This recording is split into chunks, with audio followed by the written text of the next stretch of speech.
Les différentes étapes d'un traitement d'orthodontie sont les suivantes. Donc, un traitement d'orthodontie commence par une consultation. Au cours de cette consultation, nous écoutons le patient, nous essayons de cerner ses demandes ou celles de ses parents. Nous observons le patient, comment il parle, comment il sourit, comment est-ce qu'il déglutit, de face, de profil, de trois quarts. On l'installe, on ausculte ses dents, sa bouche, comment est-ce que les dents sont alignées, quelles sont les différentes mesures à appliquer, quels sont les différents axes d'amélioration que l'on peut apporter à son sourire, à son occlusion. Si le patient a besoin d'un traitement, l'étape suivante est celle du bilan. Donc le bilan nous permet de collecter tous les documents qui nous permettent de poser un diagnostic et d'établir un plan de traitement personnalisé. C'est des radios, la radio panoramique, la téléradiographie de profil, Ce sont des empreintes, des photos sous toutes les coutures et des photos extrabuccales et des photos intrabuccales. L'ensemble de ces documents nous permet d'étudier le cas du patient, de poser un diagnostic et d'établir un plan de traitement. Suite à ça découlent les différentes techniques de traitement possibles. Toutes les techniques ne sont pas possibles pour tous les patients.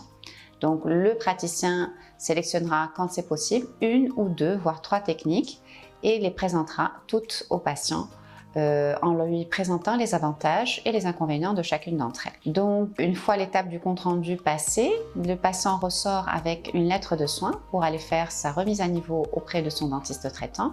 Une fois qu'il a fini, soit nous avons opté pour un traitement paralinéaire, à ce moment-là il passe par la case scanner intraoral. Et à ce moment-là, nous développons un plan de traitement virtuel, un setup virtuel et nous présentons au patient qu'il valide avant de lancer la fabrication des aligneurs. Ou alors, c'est un traitement en multibag, que ce soit en multibag apparente, donc vestibulaire, ou en multibag lingual.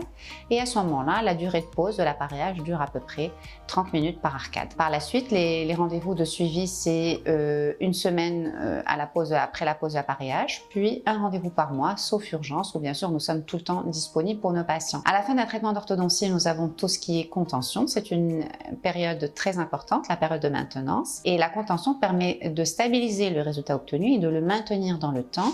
Elle se fait par des attelles collées, donc par des fils à la face linguale des dents en haut et en bas, qui sont collés à la face linguale des canines et des incisives, et aussi par des gouttières que le patient porte la nuit.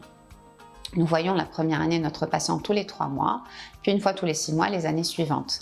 Il est important de gérer le patient jusqu'à l'évolution complète de ses dents de sagesse, ou alors la décision d'extraire ses dents de sagesse si elles n'ont pas suffisamment de place pour évoluer.